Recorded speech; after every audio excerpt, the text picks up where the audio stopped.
Ignition এবং lift of. একটি SpaceX rocket 13 ফেব্রুয়ারি 4 জন crew নিয়ে কক্ষপথে উড়ে যায়। মাইক্রোগ্র্যাভিটিতে 8 মাস ব্যাপী একটি সায়েন্টিফিক মিশন শুরু করতে রকেটটি উৎক্ষেপণ করা হয়।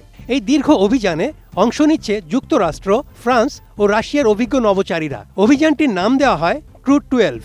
2 স্তর বিশিষ্ট ফ্যালকন 9 রকেটটি ফ্লোরিডার আটলান্টিক উপকূলে অবস্থিত Cape Canaveral Space Force Station থেকে স্থানীয় সময় ভোর 5:15 উৎক্ষেপিত হয়। রকেটটির মাথায় রয়েছে ফ্রিডম নামের স্বয়ংক্রিয় একটি ক্রু ড্রাগন ক্যাপসুল। উৎক্ষেপণের 9 মিনিটের মধ্যেই ফ্যালকন 9 রকেটের উপরের অংশটি ঘন্টায় 28,000 কিলোমিটারের বেশি গতিতে ক্রু ড্রাগন ক্যাপসুলটিকে কক্ষপথে পৌঁছে দেয়। তার পরপরই রকেটের বুস্টারটি সফলভাবে পৃথিবীতে ফিরে আসে ও কেপ ক্যানাভেরালের ল্যান্ডিং প্যাডে অবতরণ করে। পৃথিবী থেকে প্রায় 420 কিলোমিটার উপরে অবস্থিত এই ভাসমান গবেষণাগারে মহাকাশযানটি নোঙর করে। 34 ঘন্টার এক দীর্ঘ যাত্রা শেষে 14 ফেব্রুয়ারি বিকেলে 4 জন নভোচারী মহাকাশ স্টেশনে পৌঁছায়।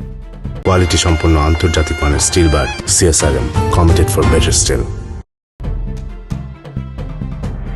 মহাকাশ স্টেশনে পৌঁছানোর পর ক্রু 12 সদস্যদের স্বাগত জানান সেখানে আগে থেকেই অবস্থানরত 3 জন সদস্য, যাদের মধ্যে রয়েছেন নাসার নভোচারী ক্রিস উইলিয়ামস ও রাশিয়ার মহাকাশ গবেষণা সংস্থার 2 নভোচারী সার্গেই কুত ও সার্গেই মিকাভ। নাসা বলছে দলটি মাইক্রোগ্র্যাভিটিতে বৈজ্ঞানিক চিকিৎসা এবং প্রযুক্তিগত গবেষণা নিয়ে ব্যস্ত থাকবে। পৃথিবীতে নিউমোনিয়া সৃষ্টিকারী ব্যাকটেরিয়ার চিকিৎসা উন্নত করার লক্ষ্যে গবেষণা করবে তারা। এছাড়াও মহাকাশে খাদ্য উৎপাদন বাড়ানোর জন্য উদ্ভিদ এবং নাইট্রোজেন ফিক্সিং জীবাণুর মিথস্ক্রিয়া নিয়েও পরীক্ষা চালাবে।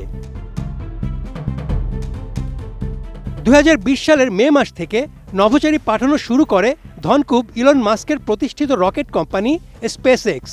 সেই থেকে মহাকাশ স্টেশনে দীর্ঘমেয়াদী মিশনের জন্য কোম্পানিটির 12তম দল ক্রু 12 পাঠালো নাসা।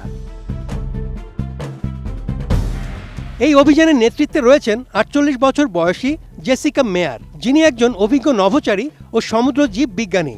মহাকাশ স্টেশনে এটি তার দ্বিতীয় সফর। এই অভিযানে মেয়ারের সঙ্গে আরও রয়েছেন 43 বছর বয়সী জ্যাক হ্যাথওয়ে, যিনি যুক্তরাষ্ট্রের নৌবাহিনীর একজন সাবেক ফাইটার পাইলট। তিনি এবারই প্রথম মহাকাশে যাচ্ছেন। আরও রয়েছেন ইউরোপীয় মহাকাশ সংস্থার 43 বছর বয়সী ফরাসি পাইলট সোফি আদিনো ও রুশ নভোচারী আন্দ্রে ফেদিয়ায়েভ। আয়তনে ফুটবল মাঠের সমান এই স্টেশনটি মহাকাশে মানুষের তৈরি সবচেয়ে বড় স্থাপনা, যা যুক্তরাষ্ট্র ও রাশিয়ার নেতৃত্বে এক কনসোর্টিয়ামের মাধ্যমে পরিচালিত হয়, যেখানে কানাডা, জাপান ও ইউরোপের 11টি দেশও রয়েছে। মহাকাশ স্টেশনের প্রথম অংশটি 25 বছরেরও বেশি সময় আগে মহাকাশে পাঠানো হয়েছিল। নাসা বলছে 2030 সালের শেষ নাগাদ পর্যন্ত এই মহাকাশ স্টেশনের কার্যক্রম চালিয়ে যাবে তারা। Desk report, ATN news.